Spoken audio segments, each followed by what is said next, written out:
Well, we're talking to Larry Lehmbecker. You're the owner of Vin du Lac, which is our Pacific Northwest Winery of the Year for 2010. Tell us a little bit about what you're up to and what's going on in your world. Well, first of all, thanks a lot for the award, Andy. I appreciate it, and there's a lot of us up there I think that could have earned that award. I'm really excited about what's going on in Chelan. There's a lot of new acreage being planted. There's a lot of thought and attention being given to what our varietals are going to be up there, and I think we're going to see a lot of Riesling planted.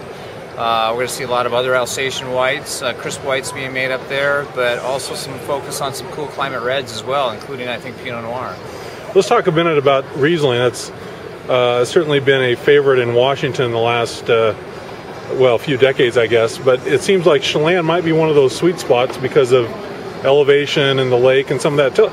What are some of your thoughts on the future of that grape? Yeah, well, what I've seen up there is there's a couple things that are different. I mean, overall, we're a little bit cooler. We also have later bud break up there than much of the lower basin, and as a result, it really changes the ripening curve of the grape. And the number one thing that I see from really all the wines up there, but Riesling in particular, is much greater minerality and much higher retained acidity levels in the wine. So if you want mineral-driven, minerality-driven, super crisp, intensely great food wines, they're going to come out of Lake Chelan. That's the place to do those wines in the Northwest.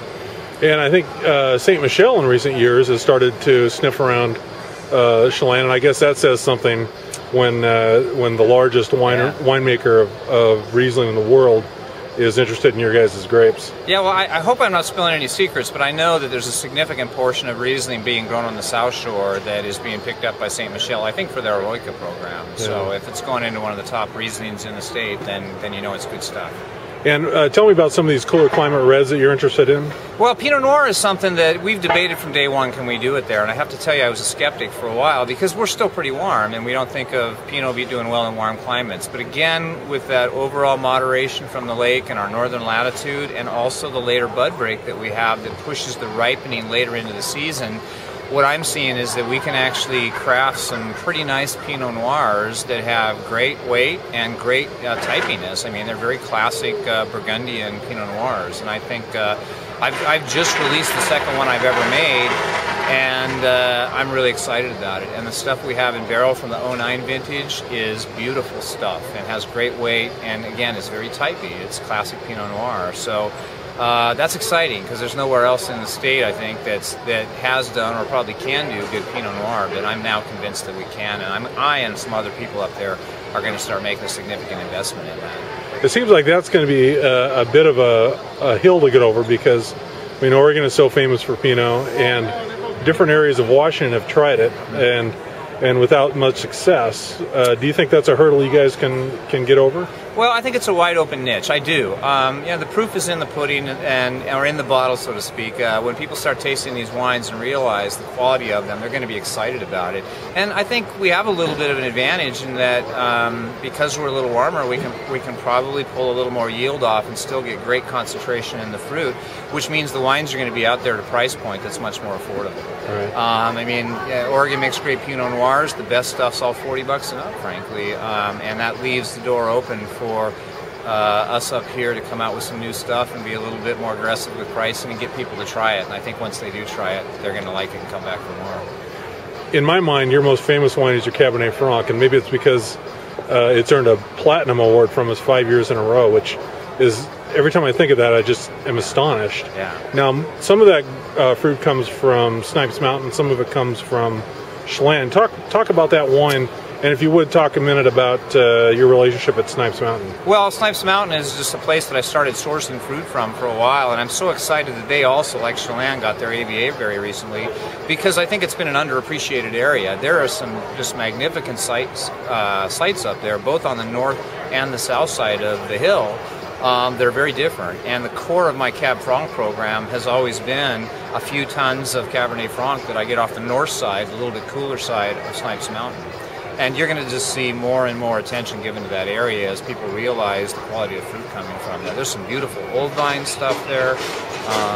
But yeah, so Cabernet Franc, again, it has a much different development and profile coming out of Chelan. We tend to see it a little brighter and a little lighter. And my favorite Cab Franc that I've ever made was the 2004 vintage, and that had the highest proportion of Lake Chelan fruit in it. So it's a Columbia Valley blend, but and again, it's always driven by the Snipes Mountain fruit. But I look in the future to do much more with Cabernet Franc out of Chelan also. You know, one of the things that fascinates me about the Lake Chelan AVA is the whole area is very close together, but there's very distinctive two sides of the lake, the north side and the south side. Can you talk a little bit about the differences that someone will see in grapes from those two sides, or is it too early to tell? Well, I mean, no. I mean, there are differences there, but it's such an interesting climate, and also there's such significant differences in soil that I think within the valley you will find more variation from vineyard site to vineyard site that's independent of the North Shore versus South Shore thing. I mean, there's no doubt that the North Shore sites that are truly south-facing tend to be very free-draining and very warm sites. On the other hand, I have an east-facing site that's on the North Shore that has a little bit heavier soils, and that actually comes off as a pretty cool site, versus Chelan Cellars, which is on the South Shore, so on north-facing, you would think it would be cool. But because they're a little bit lower and closer to the lake, they actually have earlier bud break than we do, and it actually tends to function as a warmer site than mine does. So you have to really dig into the individual vineyard site there to figure out those. I think that generalization between North Shore and South Shore is true, but again, from site to site, it may not hold up, and you have to look at some of the other features there. And it seems that the wine industry is really making a difference on the whole community up there. Yeah, it's booming up there, and it's 100% being driven by the wine industry. I mean, Chelan has always been a successful resort area, but with the wine industry there, it's really gone from a 2-month season to where we're up to about an 8 or 9 month season. And it's also driving a great renaissance in the restaurant industry. The wineries kind of kicked that off by a lot of us, including Vin du Lac, opening our own bistros and restaurants. But the investment in the restaurant industry up there continues to where in that little valley, which has maybe year-round residency of 3,000 people, we've got over a dozen independent, wonderful restaurateurs there doing business. So that also is driving the tourism, because you can come in the middle of winter and you've got lots of stuff to do. Great restaurants to visit, wineries that are open 7 days a week. So it's not just about the lake anymore. Right. Well, Larry, thank you very much. Yeah, you bet. Thank you, Andy.